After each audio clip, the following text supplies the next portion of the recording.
ఒకసారి ఒక గ్రామంలో ఒక రైతు ఉండేవాడు. అతనికి ఒక పగిలిన కుండ మరియు ఒక మంచి కుండ ఉండేవి.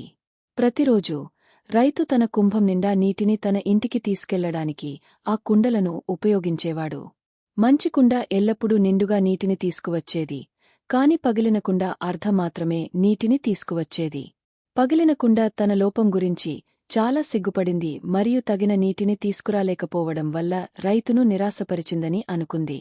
ఒకరోజు పగిలిన కుండ రైతుతో మాట్లాడింది మరియు క్షమాపణలు చెప్పింది. రైతు మళ్ళీ నవ్వుతూ, "నువ్వు చూసినవని నా దారిపైన పుష్పాలను గమనించావా?" అని అడిగాడు. పగిలిన కుండ అప్పుడు రైతు అనేక సంవత్సరాలుగా తన పగిలిన కుండ ఉన్న దారిపైన పువ్వులను నాటాలని నిర్ణయించాడని, ప్రతిరోజూ పగిలిన కుండ నుండి చిందించిన నీటితో ఆ పువ్వులు పెరిగినట్లుగా తెలుసుకుంది. పగిలిన కుండ రైతు కోసం అందమైన పుష్పాలను అందించే పాదరసి ఉందని తెలుసుకుని సంతోషపడింది. నీతి: ప్రతి లోపం ఒకదాన్ని దాచుకుంటుంది. మనం మన లోపాలను అంగీకరించి మన బలాలను గుర్తించడం ముఖ్యం.